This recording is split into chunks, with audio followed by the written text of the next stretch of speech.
On March 10th, 2022, Mojang and Microsoft's plan moved into Phase 2. Things would be different now. Minecraft had forever changed. There was no going back. Account migration, announced a little under 2 years prior, had officially gone into effect for some players. You would no longer be able to log into the game unless you had your account migrated. And, as part of these promised features which were supposed to improve the game, Mojang listed one thing in particular: chat and invitation blocking. It really should not have been a surprise when, just a little over 3 months later, a new feature gets announced with 1.19.1, chat reporting, and this will completely remove you from the game if you get banned for it. And apparently, according to 1.19.1 pre-release 2, this will be a ban not just on the current version of Minecraft, but any prior versions as well. And for anyone trying to get around the system, well, there's a new feature, Chat Trust Status, which will make sure that those servers can be seen specifically by players and potentially the Mojang team themselves. All of this is terrible news for anyone trying to enjoy the game, and frankly, we should have seen it coming.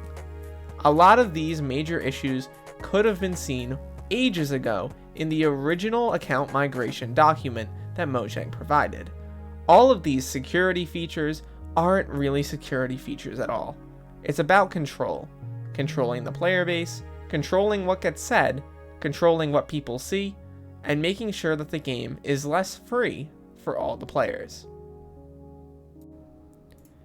Although Mojang makes the claim in this document released today, addressing player reporting tool, that they're only going to be going after players who are bullying and harassing others, that is frankly not their job, nor should they be involving themselves in the actual servers themselves.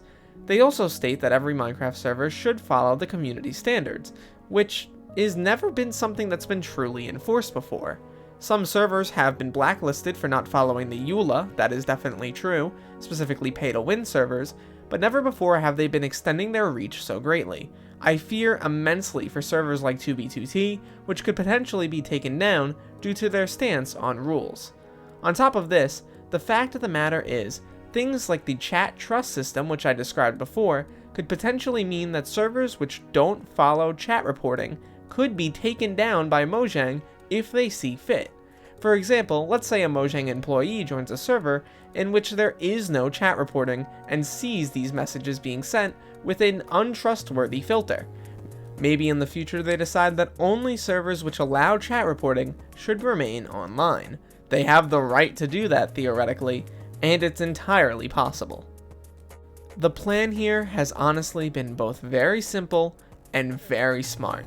Take control of the game by adding account migration, and then move on to adding the features that players would be upset with. At this point, they really could do nothing about it, as their accounts were already migrated and everything would already be loggable. Account migration wasn't about security, it wasn't about making players safer, it wasn't about reducing cheating, it was about control. Control over the player base, and also control over Java as a whole. I bet that Mojang, and by extension Microsoft, really hates how free Minecraft currently is, in terms of moderation, in terms of mods themselves, and in terms of servers. I bet over the next few years that they want to include features that are present on Bedrock onto Java, which is why there's been such a focus on parity.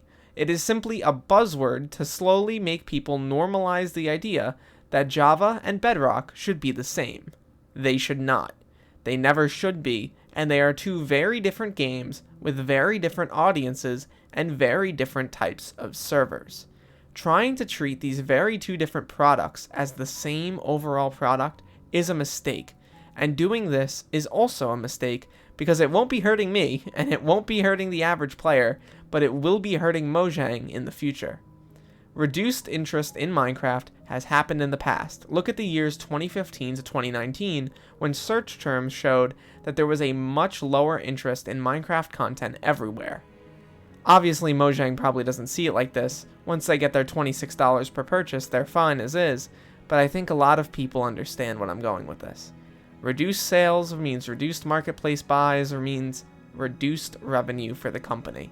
And making these mistakes, although they may seem like benefits now, aren't going to help anybody.